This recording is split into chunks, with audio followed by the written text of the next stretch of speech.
Welcome back student.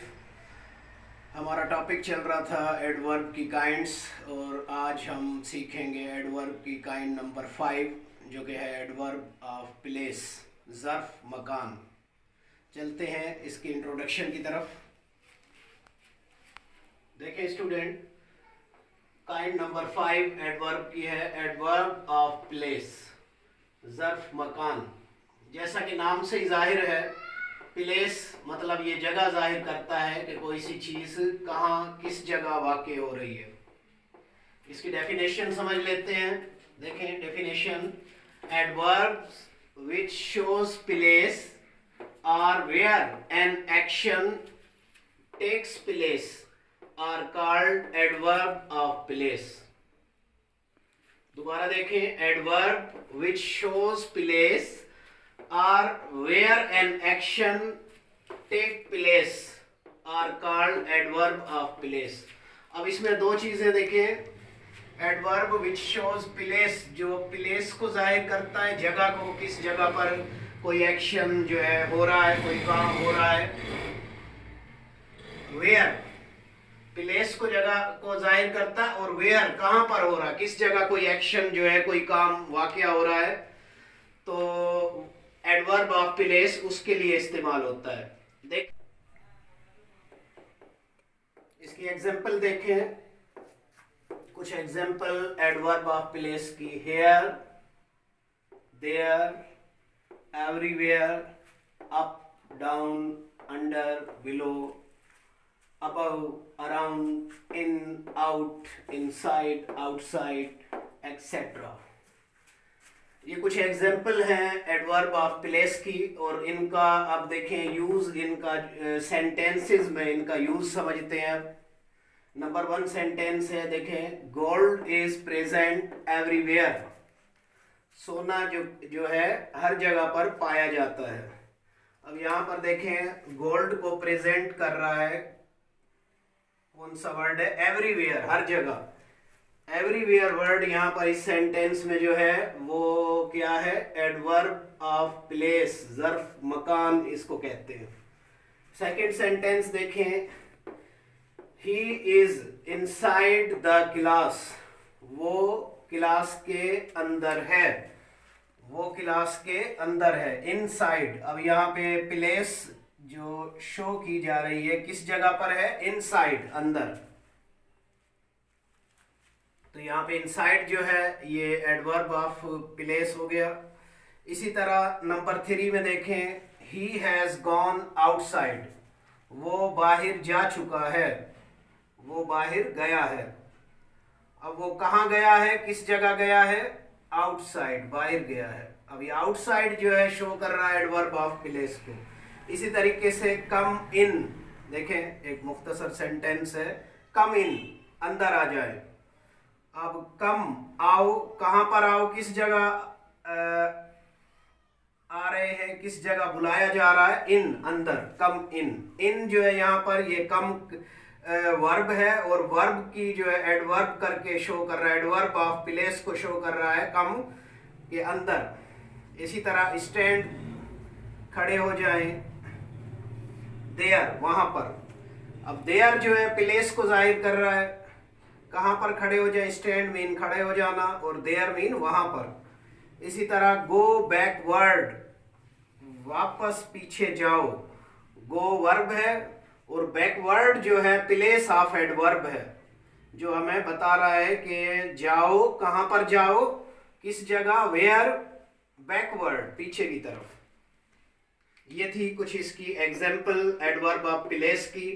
Adverb of place जो है students, adverb of place जो है जैसे ही नाम से जाहिर है कि ये प्लेस को जाहिर करता है कि कोई काम, कोई एक्शन किस जगह पर, कहाँ पर वाक़या हो रहा है।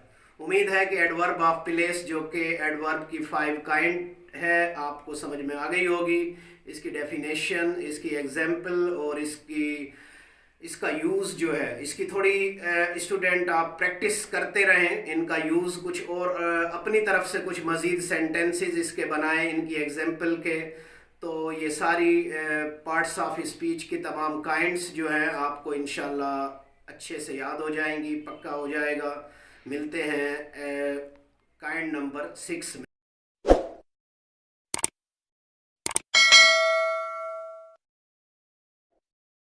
अस्सलाम वालेकुम स्टूडेंट, आज हम पढ़ेंगे एडवर्ब की काइंड ऑफ 6 जो कि है adverb of reason.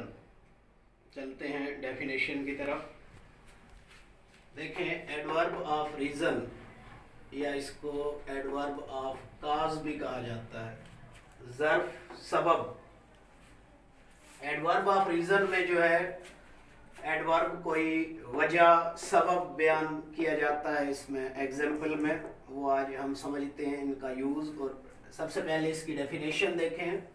Adverbs which shows reason, effect और रिजल्ट। देखें, रीज़न, इफेक्ट और result are called adverb of reason और कॉज। जो एडवर्ब इनको बयान करे, रीज़न, इफेक्ट कोई असर या उसका रिजल्ट कोई नतीजा, तो उसको हम एडवर्ब ऑफ रीज़न कहते हैं। फॉर एग्जाम्पल देखें, because, so that, therefore, what, why, so, hence, it is, etcetera.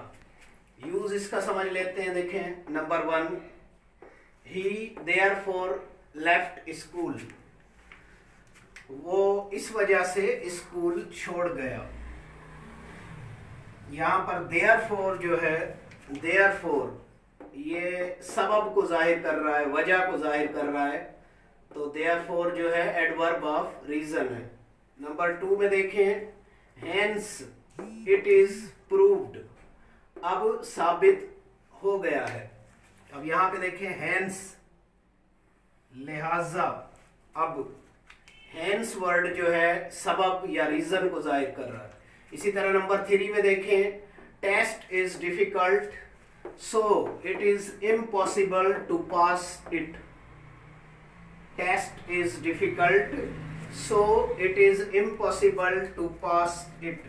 यहाँ पर सो जो है ये वजह, सबब, रीज़न जो है, इफेक्ट बता रहा है कि टेस्ट मुश्किल है इसलिए उसे पास करना नामुमकिन है, बहुत ज़्यादा मुश्किल है। नंबर 4, अवॉइड गोइंग आउटसाइड, बाहर जाने से परहेज करें। बिकॉज, क्योंकि, it is very hot today, आज बहुत गर्मी है। बिकॉज, अब यहाँ भी देखें, बिकॉज वर्ड जो है ये रीजन बता रहा है, सबब बता रहा है कि बाहर जाने से अवॉइड जो है किस लिए करना चाहिए, क्योंकि बाहर बहुत गर्मी है, it is very hot today. So ये वर्ड जो है देखें, देयरफॉर, हेंस, सो, बिकॉज, ये क्या जाहिर कर रहे हैं, रीजन, इफेक्ट या रिजल्ट। तो इस किस्म के वर्ड जो है एडवर्ब में जो सबब को जाहिर करते हैं, किसी वजह को जाहिर करते हैं, उसको हम एडवर्ब की 6 काइंड कहते हैं।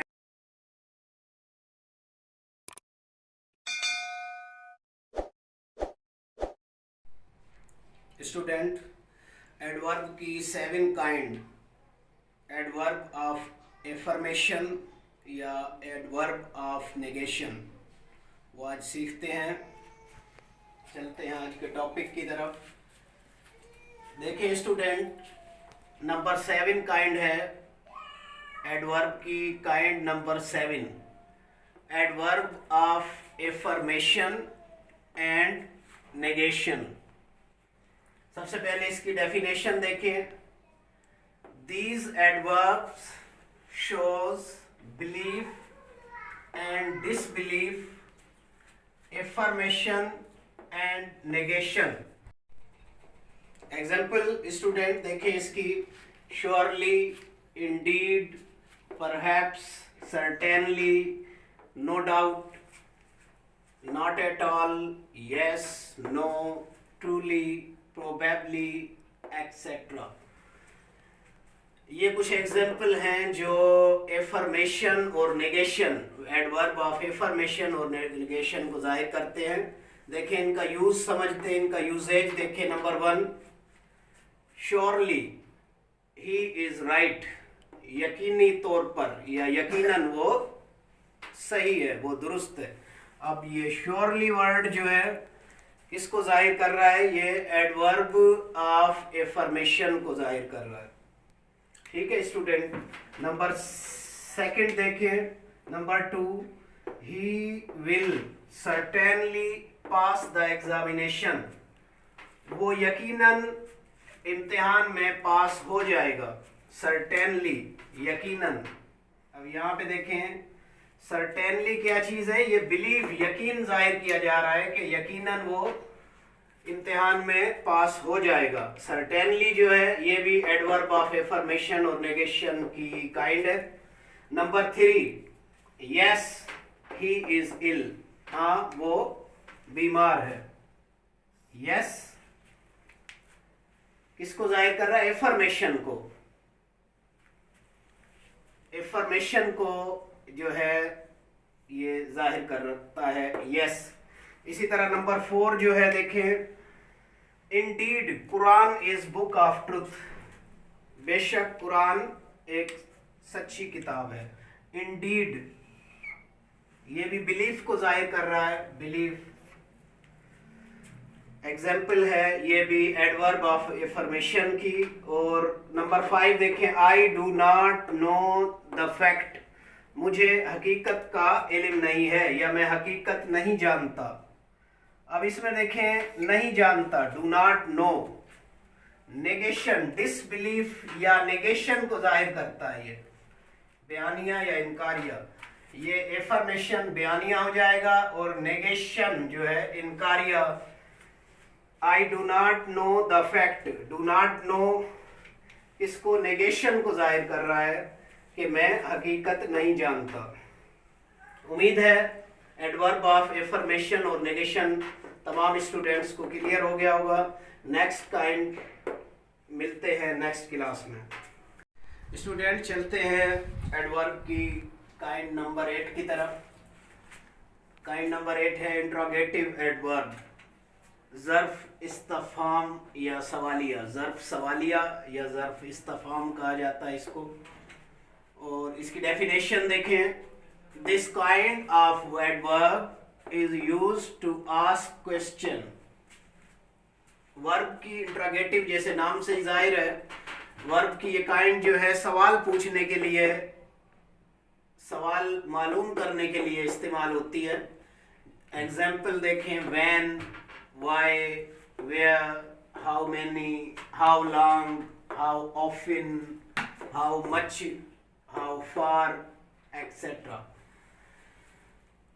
ये वर्ड्स जो है एडवर्ब, इंट्रोगेटिव एडवर्ब में इस्तेमाल होते हैं। देखें इसका यूजेज समझ लेते हैं सेंटेंसेस में। सेंटेंस नंबर 1 देखें student, number 1, when will he return from Karachi, वो कराची से कब वापस आएगा। When will he return, when word यहाँ पर एज अ इंट्रोगेटिव एडवर्ब के तौर पे यूज हो रहा है। इसी तरह number 2, how long will you stay in America, आप अमेरिका में कितना अरसा ठहरेंगे। हाउ लॉन्ग, अब यहाँ पर हाउ लॉन्ग वर्ड जो है वो सवाल पूछने के लिए इंट्रोगेटिव एडवर्ब के तौर पे यूज हो रहा है। इसी तरीके से नंबर 3 है, where will you go to school, sorry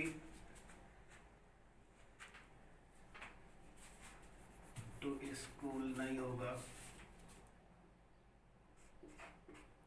today, where will you go today, आज आप कहाँ जाएंगे।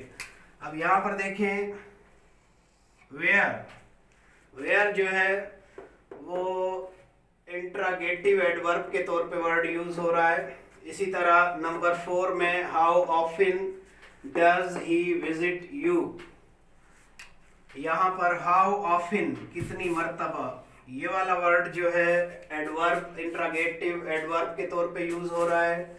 और इसी तरह लास्ट सेंटेंस देखें, वाई आर यू लेट, आप देर से क्यों आए हो, या आपको देर क्यों हुई, आपको देर क्यों हुई। वाई वर्ड जो है, वाई वो इंट्रागेटिव एडवर्ब के तौर पे इस्तेमाल हुआ है। स्टूडेंट्स, इंट्रागेटिव एडवर्ब उम्मीद है आपको समझ में आ गया होगा। चलते हैं नेक्स्ट क्लास की तरफ, नेक्स्ट काइंड की तरफ।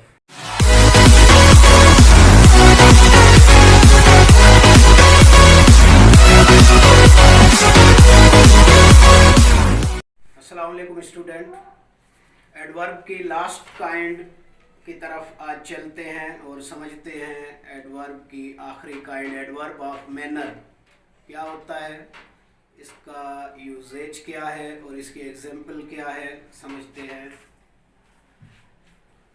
स्टूडेंट देखें, नंबर काइंड 9 नंबर काइंड है रिलेटिव एडवर्ब। रिलेटिव एडवर्ब को उर्दू में ज़र्फ मौसूल कहा जाता है और इसकी definition sorry, these are connective adverbs which joins two sentences each other. These are connective adverb which join two sentences each other. ये जो है कनेक्टिव एडवर्ब होते हैं, दो सेंटेंसेस को आपस में मिलाते हैं, दो सेंटेंसेस को ज्वाइन करते हैं, कनेक्ट करते हैं आपस में, उनको कनेक्टिव एडवर्ब होते हैं। ये रिलेटिव एडवर्ब जिनको कहा जाता है। देखें for example, as, then, where is, while, where by, ETC etcetera. देखिए इसका यूजेज स्टूडेंट, यूजेज समझते हैं। नंबर